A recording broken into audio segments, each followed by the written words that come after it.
सार्थ श्री दासबोध दशक 8वा समास 7वा मोक्षलक्षण.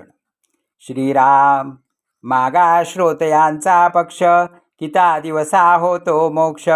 तेची कथा श्रोते दक्ष होऊन ऐका. मोक्षास कैसे जाणावे, मोक्ष कोणास म्हणावे. संत संगे पावावे मोक्षास कैसे. तरी बद्ध म्हणजे बांधला, आणि मोक्ष म्हणजे मोकळा झाला. तो संत संगे कैसा लाधला तेही ऐका. प्राणी संकल्पे बांधला, जीवपणे बद्ध झाला. तो विवेके मुक्त केला साधूजनी. मी जीव ऐसा संकल्प, दृढ धरिता गेले कल्प. तेणे प्राणी झाला अल्प देह बुद्धीचा. मी जीव मज बंधन, मज आहे जन्म मरण. केल्या कर्माचे फळ आपण भोगिन आता. पापाचे फळते दुःख, आणि पुण्याचे फळते सुख. पाप पुण्यावश्यक भोगणे लागे. पाप पुण्य भोग सुटेना, आणि गर्भवासही तुटेना. ऐसी जयाची कल्पना दृढ झाली. तया नाव बांधला, जीवपणे बद्ध झाला. जैसा स्वय बांधून कोसला मृत्य पाहावे. तैसा प्राणी तो अज्ञान, नेणे भगवंताचे ज्ञान.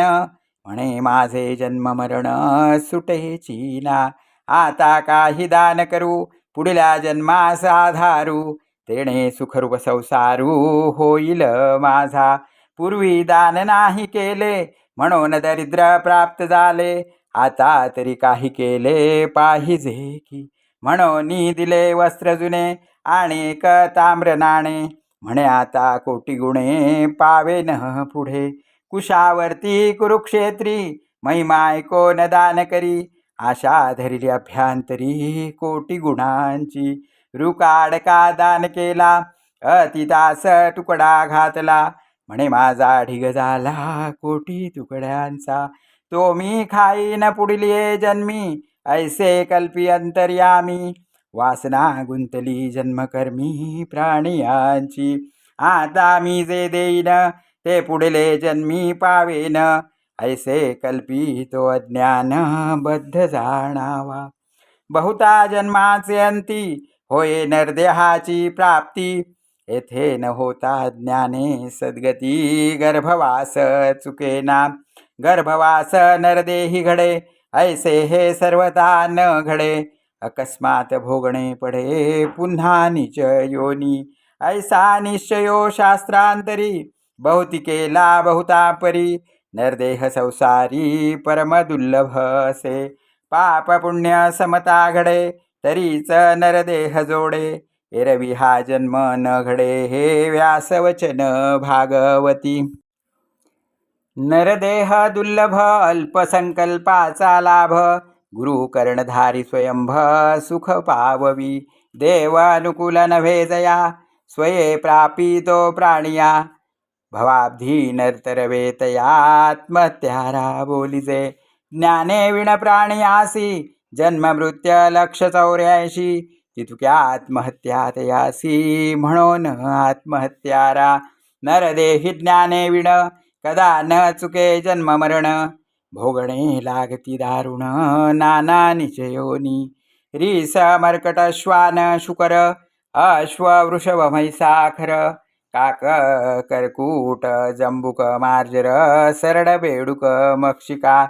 इत्यादी कनिचयोनी. ज्ञान नसता भोगणे जनी. आशा धरी मूर्ख प्राणी पुढली या जन्माची. हा नरदेह पडता, तोची पाविजे मागुता. ऐसा विश्वास धरिता लाज नाही. कोण पुण्याचा संग्रहो, जे पुन्हा पाविजे नरदेहो. दुराशा धरली पाहो पुढली या जन्माची. ऐसे मूर्ख ज्ञानजन, केले संकल्पे बंधन. शत्रू आपणासी आपण होऊनी गेला. ऐसे संकल्पाचे बंधन, संत संगे तुटे जाण. ऐकतयाचे लक्षण सांगिजेल. पाचा भूतांचे शरीर, निर्माण झाले सचराचर. प्रकृती सोहावे जगदाकार, वर्तो लागे. देह अवस्थाभिमान, स्थाने भोग मात्रा गुण शक्ती आदी करून लक्षण चौपुटी तत्वांचे. ऐसी पिंड ब्रह्मांड रचना विस्तारे वाढली कल्पना निर्धारिता तत्वज्ञाना मते भांबावली. नानामती नाना भेद भेदे वाढती विवाद परितो ऐक्यतेचा संवाद साधू जाणती. तया संवादाचे लक्षण पंचभूतिक देह जाण त्या देहामध्ये कारण आत्मा ओळखावा. देह अंती नासो न जाये तयास आत्मा म्हणोने नाना तत्वांचा समुदाय देहामध्ये आला. अंतःकरण प्राणादिक विषये इंद्रिये दशक हा सूक्ष्माचा विवेक बोलिला शास्त्री. घेता सूक्ष्माची शुद्धी भिन्न अंतःकरण मन बुद्धी नाना तत्वांचे उपाधी वेगळा आत्मा. स्थूळ सूक्ष्म कारण महाकारण विराट हिरण्य अव्याकृत मूळ प्रकृती जाण ऐसे अष्टदेह. चारी पिंडी चारी ब्रह्मांडी ऐसी अष्टदेहाची प्रौढी प्रकृती पुरुषांची वाढी दशदेह बोलिजे. ऐसे तत्वांचे लक्षण आत्मा साक्षी विलक्षण कार्यकर्ता कारण दृश्य तयाचे. जीव शिव पिंड ब्रह्मांड माये अविद्येचे बंड हे सांगता असे उदंड परी आत्मा तो वेगळा. पाहो जातात्मेचारी त्यांचे लक्षण अवधारी हे जाणवणे अभ्यांतरी सुदृढ धरावे. एक जीवात्मा दुसरा शिवात्मा तिसरा परमात्मा जो विश्वात्मा चौथा जाणजे निर्मळात्मा ऐसे चारी आत्मे. भेद उंच नीच भासती परिचारी एकची असती ये विषयी दृष्टांत संमती सावध एका. घटाकाश मठाकाश महदाकाश चिदाकाश अवघे मिळून आकाश एकची असे. तैसा जीवात्मा आणि शिवात्मा परमात्मा आणि निर्मळात्मा अवघा मिळून आत्मा एकची असे. घटी व्यापक जे आकाश तया नाव घटाकाश पिंडी व्यापक ब्रह्मांश तयास जीवात्मा बोलिजे.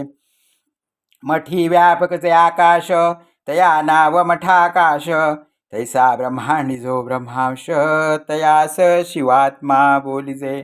मठा बाहेरील आकाश तया नाव महदाकाश ब्रह्मांडा बाहेर ब्रह्मांश तयास परमात्मा बोलिजे.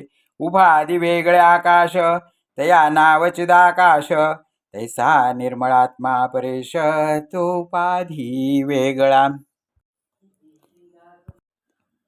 उपाधी योगे वाटे भिन्न परिते आकाश भिन्न तैसा आत्मा स्वानंद घन एकची असे. दृश्य सबाह्य अंतरी सूक्ष्मात्मा निरंतरी तयाची वर्णावया थोरी शेष समर्थ नव्हे. ऐसे आत्म्याचे लक्षण जाणता नाही जीवपण उपाधी शोधिता भिन्न मुळीच आहे. जीवपणे एकदेशी अहंकारे जन्म सोशी विवेक पाहता प्राणियासी जन्म कैसा. जन्म मृत्यापासून सुटला या नाव जाणजे मोक्ष झाला. तत्वे शोधिता पावला तत्वता वस्तू तेची वस्तू ते आपण हे महावाक्याचे लक्षण. साधू करती निरूपण आपुलेन मुखे जेची क्षणी अनुग्रह केला तेची क्षणी मोक्ष झाला. बंधन काही आत्मयाला बोलोची नाही. आता शंका फिटली संदेह वृत्ती मावळली संत संगे तत्काळ झाली मोक्ष पदवी. स्वप्नामध्ये जो बांधला तो जागृतीने मोकळा केला. ज्ञान विवेके प्राणियाला मोक्ष प्राप्ती. अज्ञान निसीचा अंती संकल्प दुःखे नासती तेणे गुणे होय प्राप्ती तत्काळ मोक्षाची. तोडावया स्वप्नबंधन न लगे आणिक साधन तयासह प्रयत्न जागृती विण बोलोची नाही. तैसा संकल्पे बांधला जीव तयास आणिक नाही उपाव. विवेक पाहता वाव बंधन होय. विवेक पाहिल्या विण जो जो उपाय तो तो शिण. विवेक पाहता आपण आत्माच असे. आत्मयाच्या ठाई काही बद्ध मोक्ष दोन्ही नाही. जन्म मृत्यू हे सर्व ही आत्मत्वी न घडे. इति श्रीदासबोधे गुरु शिष्य संवादे मोक्ष लक्षण नाम समास 7वा. श्रीराम श्रीराम श्रीराम.